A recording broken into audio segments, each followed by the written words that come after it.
It's Friday, it's lunchtime, so you know what it's time for. It is time for Litvak Leadership Live.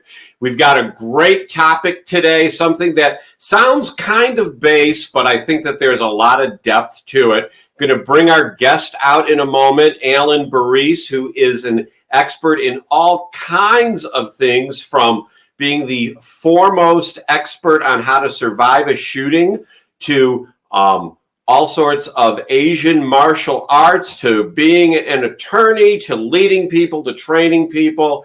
Alain's just a tremendous guy. But before I bring him out, I got a question for you. Have you followed Litvak Leadership on all of the various social media platforms out there?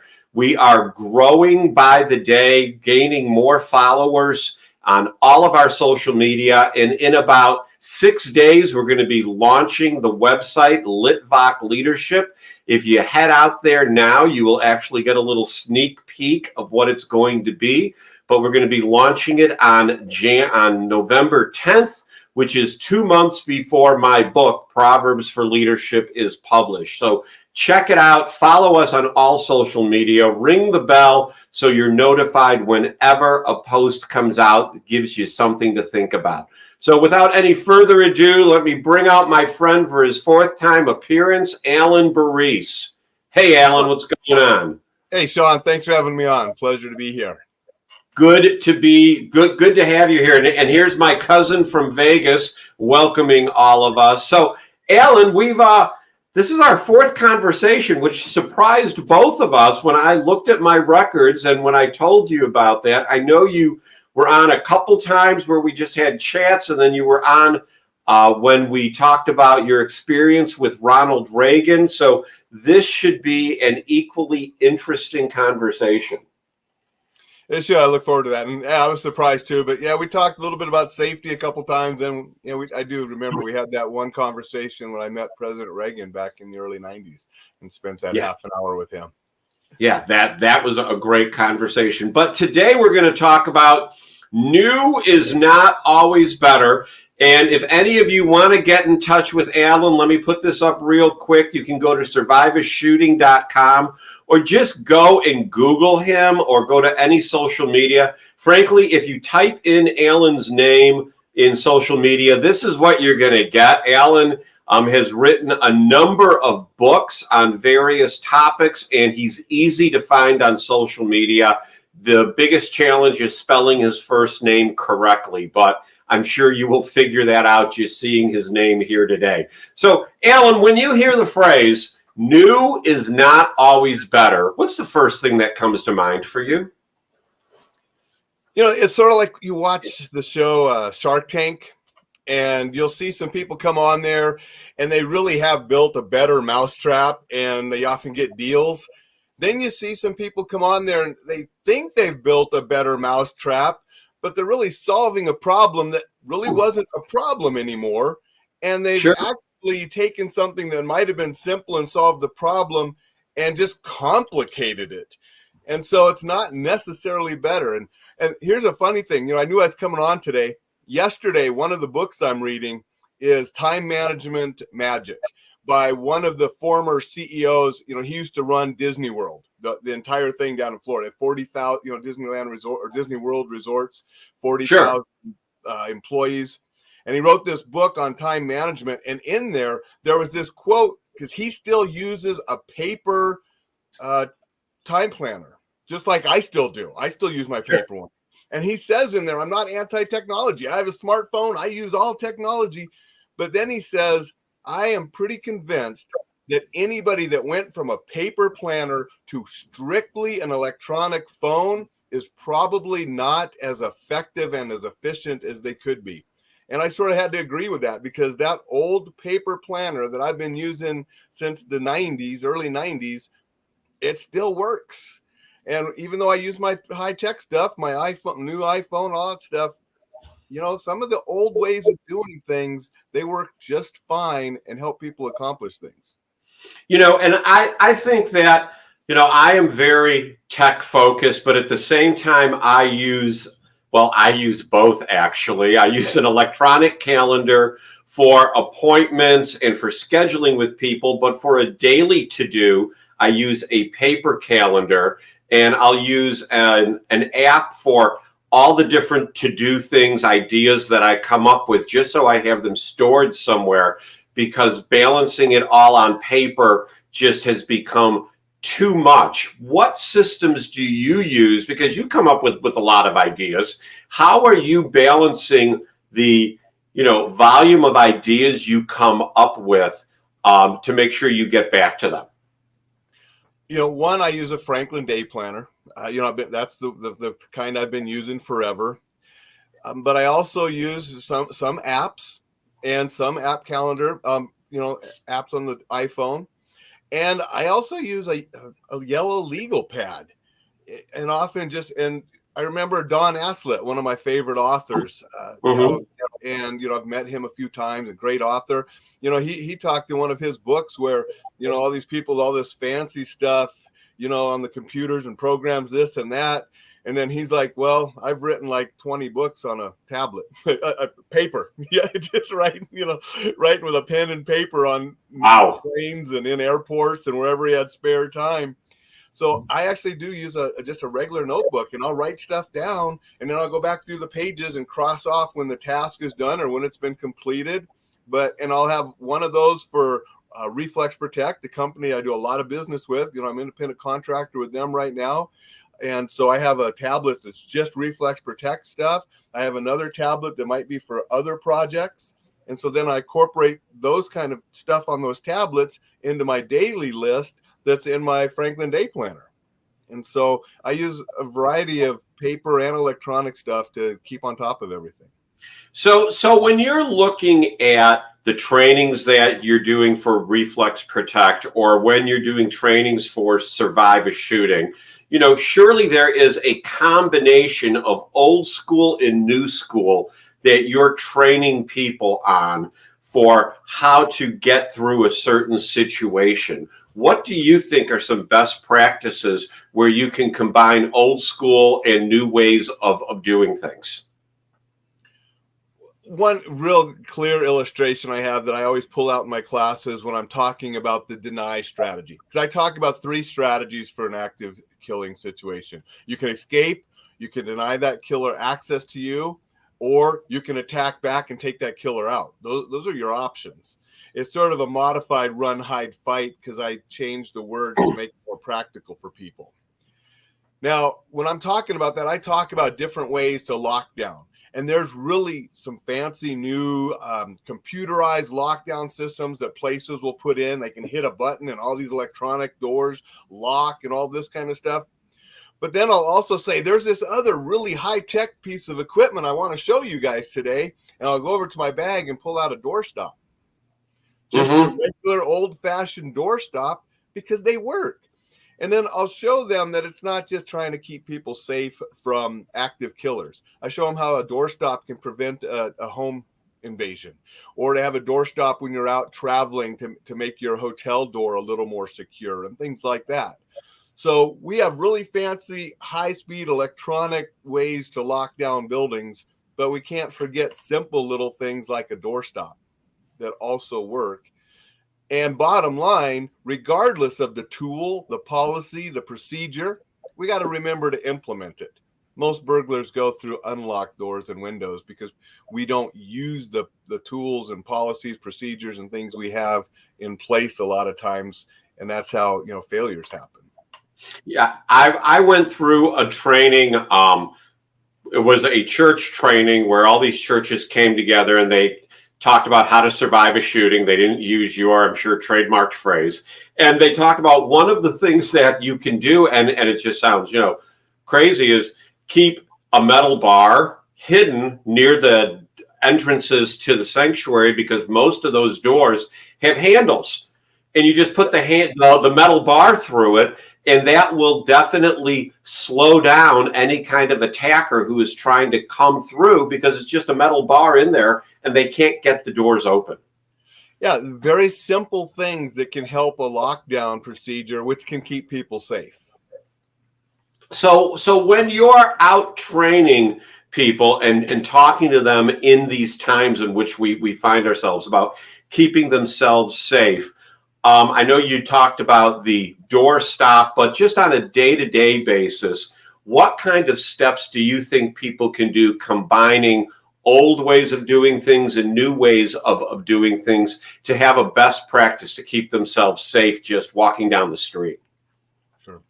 One of the important things, there are some great apps on these that can help us with our safety. Okay. You got a way to call the police, notify people. But for old school, we need to get our heads out of our apps, APPS, apps, and we need to pay attention. Go back to olden days when we didn't have so many distractions and we looked around and paid attention to the world. That's the single most important thing we can do to help keep ourselves safe. Increase our situational awareness, pay attention to what's going on, and pay attention to how we are affecting what's going on. I mean, the things that we do affect our safety and survival as well. So we need to be aware of what we're doing to keep ourselves safe and aware of what's going on around us. And that is the number one thing we can do. And that's going old school, because back in the olden days when we didn't have all these distractions, people were a little bit more aware of stuff. Absolutely. And I think before we had all the distractions or even social media platforms, people were gentler and kinder with one another.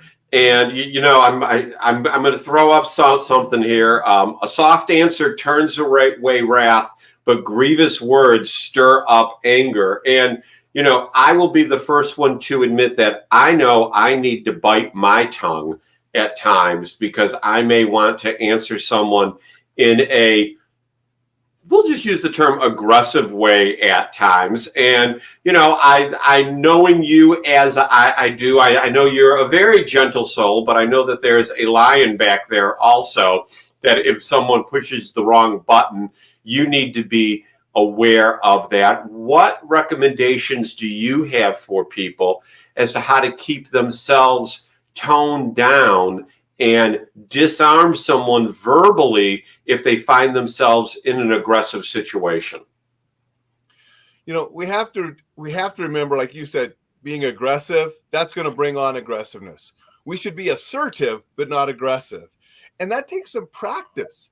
When I used to work with Peyton Quinn, we'd do some exercises and different things where, a guy would be we call it a woofer. He'd be the bad guy getting in your face so people could practice the de-escalation and the setting boundaries and being assertive and not cross the aggressive line. Because when you cross the aggressive line, more likely you're going to have a fist fight. And a friend of mine, Mark McYoung, just yesterday or the day before on social media, he posted an old blog of his that had an indicator of when violence would probably start. And he said one of the number one indicators with violence going to start was somebody being a jerk. He used a different word, but we'll keep this rated G, and I'll just say somebody being a jerk was often the first step of violence happening. So we need to control our own emotions, not take everything so seriously. I mean, people are offended about anything, and we let our egos get in the way. And you hurt my ego, and I want to puff up, and that's how a lot of bar fights and different violence happens. And if you can check that ego, let things slide, don't really worry about it, focus on good things in life, a lot of violence wouldn't happen.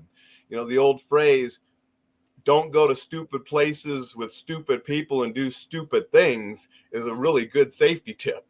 Oh, absolutely. Absolutely. What about just on a day-to-day basis where, we all have challenges in our day. And if you allow the, tail to whip the dog as opposed to the dog whipping the tail, you end up finding yourself in a never-ending spiral. You're out there training people on how to get out of situations. Well, sometimes people put themselves in situations because they allow the stresses of the day to get to them. What recommendations do you have for people with some tried and true, mottos or efforts that can keep themselves from allowing the stress of the day to put themselves in a bad situation? I think one of the most important, breathing. In my classes, I teach what they call combat breathing or box breathing, which is a simple inhale for 4, hold for 4, exhale for 4, hold for 4, and repeat. And in an extreme stressful situation, that can calm you down. However, we should be practicing that on a daily basis. And I mean, if you're practicing yoga or some breathing in martial arts or a meditation or any other kind of health practice that includes some breathing, wonderful, keep it up. But if you're not doing anything, I suggest incorporating maybe the box breathing, that simple 4-count cycle, and doing some, because that will help reduce the stresses of everyday life. And if you practice a breathing practice enough, and then you remember to do it when you're getting stressed, it will help bring that down and keep you from maybe saying something or doing something you're going to regret later. The key is we have to practice it and then remember to do it in those important times. Now, our topic today is new is not always better, but here's the thing. Sometimes new is better. So I want to ask you, from a self-defense standpoint or from a disarming standpoint, what are some of the new products or situations or strategies that you think someone should implement into their lives to keep themselves safe out in the world? Besides the situational awareness that, we already discussed, I think, and again, this actually isn't really new. It goes back to old, learning some basic, ways to keep yourself safe. And that can be some simple self-defense, keeping yourself in good physical condition. Now, there's something we have that's new. Some of the old school ways of getting in shape really weren't the best. So modern science and, technology that, for athletes and for fitness has grown and bettered throughout the years. That's why people are setting world records that are way above the world records from years ago. So using modern science and modern training technologies and equipment for physical fitness, and some of the old school diet things back to, natural, wholesome foods rather than some of the newer fast foods that, aren't as healthy, keeping yourself in good physical condition, learning a little self-defense and being aware goes a long ways to keeping yourself safe. What are some of the physical fitness new technologies that people could implement into their own workout systems? It really depends on your fitness goals. But, we have advances in, even though yoga is old, we have a lot of newer forms of yoga that have been modified for a lot of different individuals, young and old. And so we have weights, but we have different machines that can be safer than free weights for certain population, and then there's just different, training regimens, like, the HIIT. High intensity interval training is proven to be a very effective thing. So you say, well, I don't have time for a workout. No, you have time for a HIIT workout, high intensity interval, something, really high intensity, but, less time. So, those are some of the things I like to do. I do high intensity on the bike. I do free weights, but I also do machines. I do a lot of hiking, a lot of walking with the dog and up in the mountains. I do DDP yoga. That's a newer version of yoga by a professional wrestler who got over some injuries with using yoga. And it's a combination of yoga, calisthenics, some different stretching, different things. Oh, wow. And I like it because I used to like professional wrestling. I always liked Dallas Diamond Page. So, I like to follow some of his yoga routines as well. And that's sort of a newer take on yoga. He claims it's not your mama's yoga. So we've gotten two very interesting comments which are related. So I want to talk about them one at a time. Eric brings up that we all need to be able to go savage, and I understand, at least I think I do, what he's saying, that there comes a time in a situation where you need to strike. When do you think that time is, Alan? It would depend on the situation. You know, an active killer situation, you're sitting in the front row of the classroom or the auditorium, wherever, and the guy comes in the door and he's right there. You're fighting. It's the time to take him out. You can't sit there and think about it. There's nowhere to run. There's nowhere to hide. You're gonna take him out. You know, I've been in a situation where I tried to stop a guy in a bar from grabbing the gal like he grabbed, and the next thing I knew, his hand was around my throat and he was pulling his other hand back. That was the time to go. You know, if I would have waited a couple more seconds, that hand would have come forward, hit me in the face. Right. It's always going to be determined by the situation and by the individuals. But you got to be able to, you know, Eric's right. You got to be able to turn that on with training that helps you turn it on. And, you know, when part of my trainings, when I teach people, is to get that survivor's mindset, because your mindset is more important than any physical techniques I can show you or anybody can show you. You have to have a survivor's mindset. And part of that is being willing to be ruthless, violent, and determined to stop that attacker if you're put into that situation. So Sari brings up, and thank you for the transition, Alan, if you act like a victim, you'll become a victim. Definitely a mindset situation. What have you to say to that? Yeah, there's old studies where they've actually taken criminals and shown them videos of people walking around sidewalks and stuff and say, who would you attack? And they're not going to attack the guy that's confident, head up, being aware, you know, because that might hurt them. You know, criminals, you know, predators, they don't want to be hurt when they're doing what they're doing. They want an easy score, something really easy to get what they want and go. If the person looks like they're going to fight back, they rather go after the person that looks meek and timid that's not going to fight back. So projecting confidence and being aware can keep a criminal from even picking you as a target. You know, we can harden physical targets, you know, like better doors, better locks, better windows. We can harden ourselves as a target by being aware, being confident, head up, walk confidently, and not projecting a timid victim-like personality that will draw a attacker toward you. So you also have, you know, you're multifaceted, whether it is through martial arts, whether it's through survivor shooting, whether it's through self-defense, but you've also got a portion of your personal business that is motivation and leadership. And I'd like you to speak for a couple minutes on overcoming obstacles through a combination of past solutions and new solutions. Sure. You know, and the reason I have that part of the business is I want to inspire people to enjoy life and just do so safely. And so I try to help motivate people and teach them to get out and enjoy life. And obstacles get in the way of life, but you can't just quit. I mean, if something gets tough and you quit, you're never going to accomplish it. And it might be just over that obstacle. We don't know sometimes. You know, a lot of overnight successes work at it 10, 15, 20, 25 years. Absolutely. If they would have quit, even at the 20-year mark, maybe it was the 21-year mark that they hit it super big. And so we got to go through those obstacles and keep at it if their dream is important to us. So Dan brings up a good point with what you had to say, looking at apps. Animals that walk around with their heads down get eaten by animals that don't.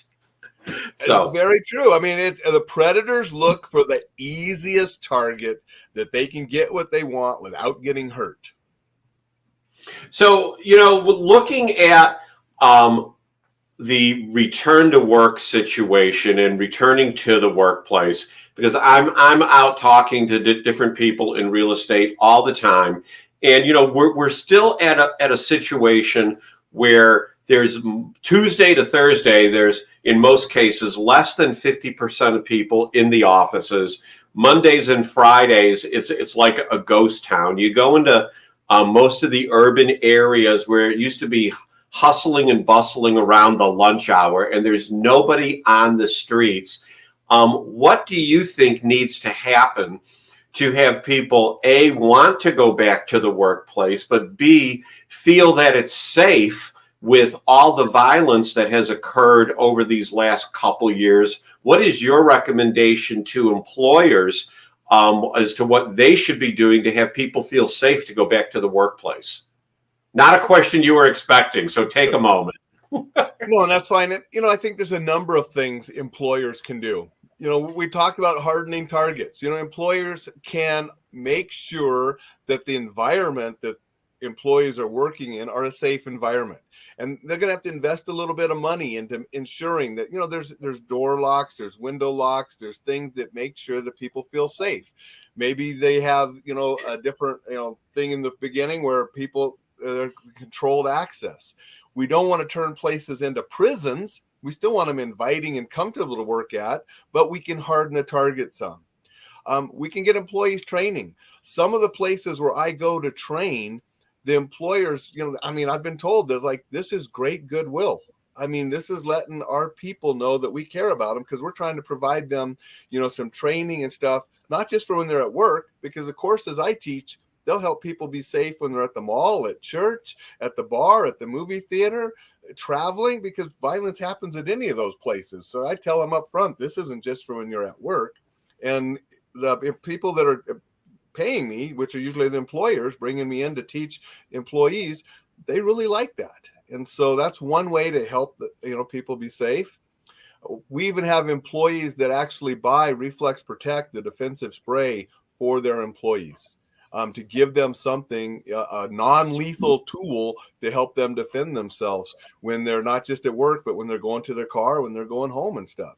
So those are some things people have done. And I don't know why people aren't going back to work. We see it all over the country, help wanted signs everywhere.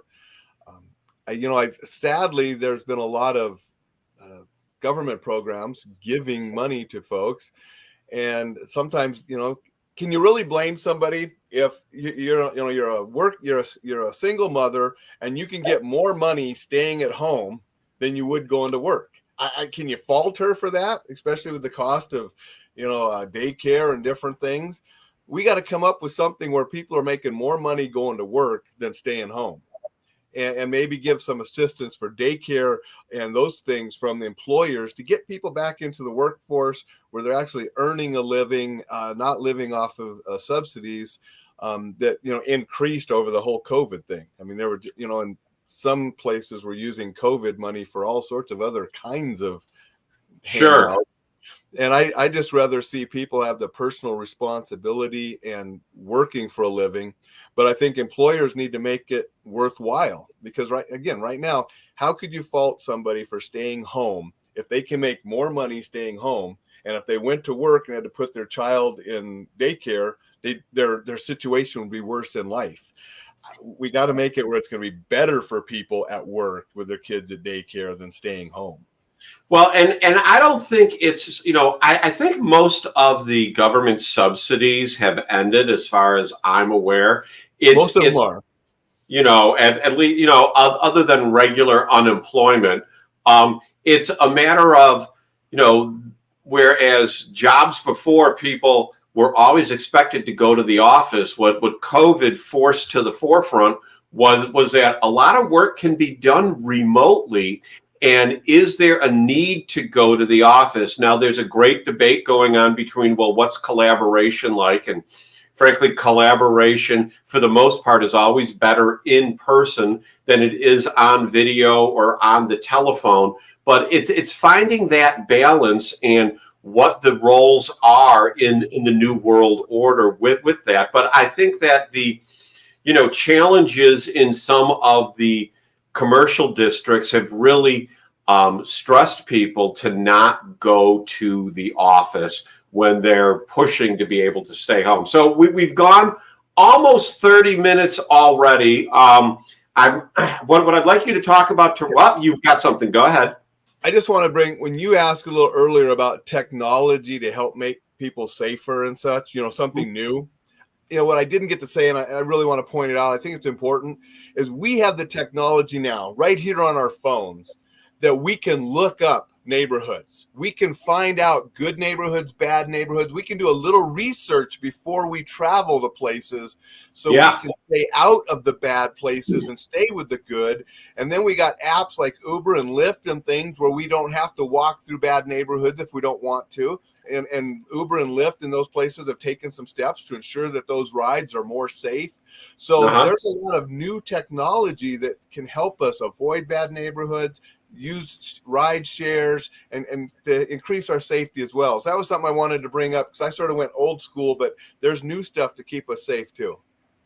And I would have you wrap us up with, talk to people out there about their willingness to receive instruction in new ways and old ways of doing things and finding that happy mix. I mean, if we're not willing to learn and grow every day, something's wrong. I mean, and we can learn from the past. And so we should be learning from the past. I got a good friend, Mark Hatmaker. He teaches in the self-defense world, but a lot of his teachings come from the old Native American fighting systems, the old wrestling and old boxing fighting systems. So he's always teaching new that comes from the past. And then we also have new technology, things to learn. So we should be learning from the past, learning from the present, looking toward the future every single day.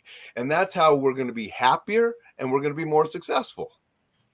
Awesome. Alain, thank you so much for joining me today on Litvak Leadership Live. Folks, if you want to get with Alain, talk to him, bring him in for a training, talk to him about coaching, find out about Reflex per Protect, the non-lethal way to keep the bad people away from you. You can go to survivorshooting.com or any social media to find Alain. Alain, again, it's always a pleasure to have you on and hear what you have to say. Thank you much, Sean. And I want you and everybody else listening just to enjoy life and do it safely. All right. Everyone else, be happy, be well, and be blessed in all you do.